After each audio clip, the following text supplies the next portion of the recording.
FIR होने के बावजूद भी मतलब इंडियन एक्सप्रेस जैसे अखबार में फ्रंट पेज पर पूरा सब कुछ रिपोर्ट आने के बाद भी खाप पंचायतों द्वारा 9 तारीख को 9 जून को पूरे देश में पंचायतें होंगी। इसके बावजूद भी संयुक्त किसान मोर्चे के आर पार के संघर्ष के ऐलान के बावजूद भी और पंकजा मुंडे और प्रीतम मुंडे जैसे जो है नेताओं के द्वारा तमाम सारी टिप्पणी करने के बाद भी क्या आपको ऐसा लगता है कि बृजभूषण सिंह की गिरफ्तारी नहीं होगी और भारतीय जनता पार्टी अपने नेता नरेंद्र मोदी जी के साथ में बृजभूषण जी का साथ देते हुए खड़ी दिखलाई पड़ेगी? जी, जी बहुत बहुत शुक्रिया सुनीलम जी। और आप जिक्र कर रहे हैं इंडियन एक्सप्रेस का। ये है इंडियन एक्सप्रेस की आज की लीड खबर, जिसमें उन्होंने ब्यौरा दिया है कि जो अप्रैल में जिस तरह से जो एफआईआर हुई, काफी दबाव के बाद एफआईआर हुई 21 अप्रैल को, आज हम बात कर रहे हैं जून है, 21 अप्रैल को ये तमाम जो जाबाज देश की बेटियां हैं, जो महिला पहलवान हैं, इन्होंने अपना पूरा करियर दांव पे लगाते हुए तमाम, मतलब कितना जोखिम, कितना डर, कितना आतंक एक शख्स का है और उसे कैसी सरपरस्ती है मोदी सरकार की, अमित शाह की, देश की संसद की, इसका एक जीता जागता ब्यौरा ये वो है जो 21 तारीख को, 21 अप्रैल को देश की राजधानी दिल्ली में कनॉट प्लेस के जो थाना है वहां पर यह दर्ज की गई थी। तो अब आप ये देखिए कि जो हम बात कर रहे हैं कि जब सवाल पूछा जाता है सांसद और मंत्री मीनाक्षी लेखी से कि आप क्यों नहीं इस पे बात कर रही हैं, एक छोटी सी नौजवान पत्रकार सवाल पूछती हैं उनसे, एक इवेंट पे जाती हैं तो वो रेस लगाती हुई दिखाई देती हैं, भागती हुई दिखाई देती हैं। ये चीजें जो तस्वीर है हमारे सामने, इस जनवरी से शुरू हुई है, हम आधा साल पार कर रहे हैं, 6 जून को यहाँ पर हम हैं। और सुनीलम जी, हम सब देख रहे हैं कि इस देश में कानून है, देश में जो कानून है वो खास तौर से बताता है, पॉक्सो एक्ट को लेकर बताता है कि जो नाबालिग लड़के लड़कियों के साथ यौन हिंसा है वह किसी भी रूप में स्वीकार नहीं है, और कोई ऐसा मामला आता है तो तुरंत गिरफ्तारी होनी चाहिए, सब कुछ है। लेकिन मुझे लगता है कि जो उससे बड़ी बात है कि भाजपा में जो लोग हैं, 44 महिला सांसदों को इन देश की जाबाज महिला भारतीय नागरिकों ने पत्र लिखा था। और ये आयरनी है कि मुझे इन तमाम महिलाओं को, महिला पहलवानों को हिंदू बेटी कह के एड्रेस करना पड़ रहा है। वो इसलिए क्योंकि भारतीय जनता पार्टी, बीजेपी, मोदी सरकार के तमाम मंत्री, आरएसएस, बजरंग दल विहित तमाम लोग, उनका जो फ्रेम है, उनकी जो डिक्शनरी है, उसके हिसाब से ये हिंदू बेटियां हैं, हिंदू बेटियों के गौरव के बारे में बात करते हैं। लेकिन हम सब देख रहे हैं कि इनकी बुनियादी मांग, कोई फेवर की मांग नहीं कर रही है, जो देश का कानून कहता है उसे इंप्लीमेंट करने की जो बात है। और पूरे देश में भारतीय जनता पार्टी में असंख्य महिलाएं जो हैं, असंख्य महिलाएं, उनमें से एक भी बड़ी नेता सामने आकर यह बोलने की स्थिति में नहीं होती है कि नहीं, मुझे बहुत पीड़ा है,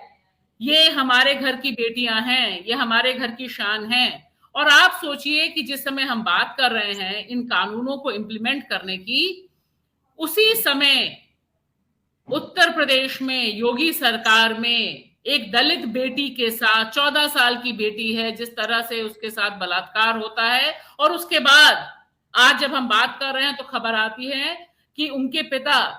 को इतना प्रताड़ित किया जाता है, मेंटल टॉर्चर दिया जाता है कि वो सुसाइड कर लेते हैं, क्योंकि पुलिस बता रही थी, दबाव डाल रही थी कि वो यौन शोषण करने वालों के साथ समझौता कर लें, बलात्कार करने वालों लोग के साथ समझौता कर लें। तो दरअसल जिस तरह से जो संगोल युग में भारतीय लोकतंत्र प्रवेश किया है, जिस तरह की राजशाही में प्रवेश करने की कोशिश है, एक हिंदू फासिस्ट स्टेट में प्रवेश करने की कोशिश है, उसमें बाकी सबको तो छोड़ दीजिए, जो हिंदू बेटियां हैं उनकी रक्षा की भी कोई गारंटी क्या छोड़िए, उनके सम्मान, उन्हें मरने के लिए, गंगा में मेडल बहाने के लिए ये सरकार छोड़ देती है, उसे कोई फर्क नहीं पड़ता। यह दरअसल असली चेहरा है जिस तरह के राष्ट्र की निर्माण की बात हो रही है। मोनू मानेसर आज फिर आकर कैमरे पर बताता है कि वह फिर हत्याएं करेगा, और यहाँ पर वो गायों के बारे में बात कर रहा है, लेकिन उसकी हिम्मत नहीं होती कि हरियाणा की जो लड़कियां हैं, उसी हरियाणा जहां पे वो हत्या करने की बात कर रहा है, कि उनके बारे में वो कुछ बात करे। तो दरअसल ये जो पूरी पेट्रियार्की है, ये जो पूरा मनु संविधान लागू हो रहा है, जो ट्रांसफर ऑफ पावर की बात अमित मालवीय से लेकर प्रहलाद जोशी सहित अनगिनत भाजपा के नेता बोल रहे हैं, वहां पर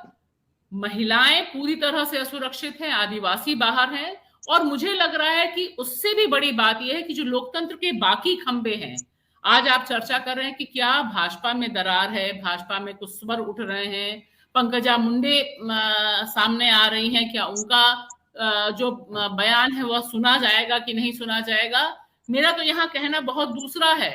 कि भाजपा को भी अगर आप छोड़ दीजिए, कॉरपोरेट मीडिया को भी अगर आप छोड़ दीजिए, तो ये देश की राजधानी की बात है, जहां हाई कोर्ट बैठता है, जहां सुप्रीम कोर्ट बैठता है, जहां पूरी की पूरी एग्जीक्यूटिव और पॉलिटिकल पावर बैठती है। आप देखिए, ये सारे के सारे लोग एक सांसद बृजभूषण शरण सिंह के आगे नतमस्तक हैं। वजह बहुत साफ है, क्योंकि इनके दिमाग में बैठ गया है कि दरअसल हम कदम पीछे नहीं हटा सकते। राजा के यहाँ, राजा के दरबार में न्याय तभी होता है जब राजा चाहता है। यहाँ पे अकाउंटेबिलिटी नहीं है, यहाँ पे जवाबदेही नहीं है। और शायद इतना हंगामा, आप सोचिए, हम बात कर रहे हैं कि रैली रद्द की गई। रैली रद्द तब की गई जब ओलंपिक संघ ने लिखा, जब दुनिया भर की जो संस्थाएं हैं वो लिख रही हैं कि ये शर्मनाक घटनाक्रम है। तब आपको लग रहा है कि अगर बलात्कारी के पक्ष में रैली होगी, क्योंकि बलात्कारियों के पक्ष में रैली की भारतीय जनता पार्टी की पुरानी परंपरा है। जब कश्मीर में एक बच्ची के साथ बलात्कार होता है तो वहां बलात्कारियों के पक्ष में लोग उतरते हैं। मणिपुर हमने देखा है कि किस तरह से काम करते हैं। हमने सोनी सोरी वाले मामले में देखा है किस तरह से पूरा स्टेट एक आदिवासी महिला का यौन शोषण, उत्पीड़न करने वाले को राष्ट्रपति पदक देता है। ये जो परंपरा है, यहां मामला इसलिए फंस गया है क्योंकि शुक्र है कि इन हिंदू बेटियों के पास ओलंपिक और राष्ट्रमंडल के मेडल हैं, इसीलिए हम और आप चर्चा भी कर रहे हैं। वरना मेरे हिसाब से इनका मामला हो, दलित बच्ची जिसके साथ बलात्कार हुआ उसका मामला हो, कानून की राज निगाह में दोनों केसेस बराबर हैं, दोनों में न्याय मिलना चाहिए। लेकिन हाल यह है कि ये तमाम जो नामचीन महिलाएं हैं, जिन्होंने इतनी मेहनत करके यहां तक पहुंची हैं, मेडल लेकर आई हैं, उनको जब बुनियादी अधिकार, कोई और बड़ी मांग नहीं है, सिर्फ ये है। और जो टेस्टिमनीज हैं सुनीलम जी, मैं आखिर में ये कहूंगी, ये टेस्टिमनीज जो इन्होंने आज प्रकाशित की है, जो हम सब जानते हैं, जो लोग भी इन महिलाओं से मिले हैं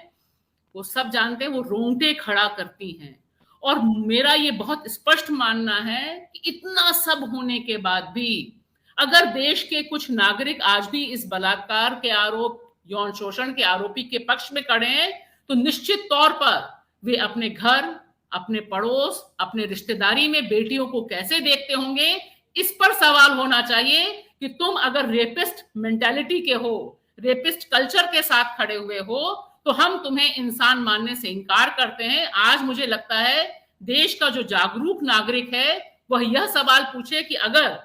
जो तुम संत कह रहे हो और अगर तुम यौन शोषण के आरोपी के पक्ष में खड़े हो तो हम तुम्हें संत मानने से इनकार करते हैं। मैं उम्मीद करती हूं कि यह देश इस ओकेजन पर देश की बेटियों के पक्ष में खड़ा होगा और सीधे सीधे दबाव बनाएगा। दबाव बन रहा है, दबाव अंदर से बनना चाहिए। और इसमें निश्चित तौर पे जो देश के किसान हैं, पंजाब, हरियाणा के, उत्तर प्रदेश के जो किसान हैं, उन्होंने जो हौसला दिखाया है, उन्होंने जो हौसला दिया है, वह बताया है कि देश के लोकतंत्र को बचाने के लिए, बेटियों के सम्मान को बचाने के लिए अगर कोई सामने और लोहा लेने के लिए तैयार है तो वह देश का किसान है। शुक्रिया।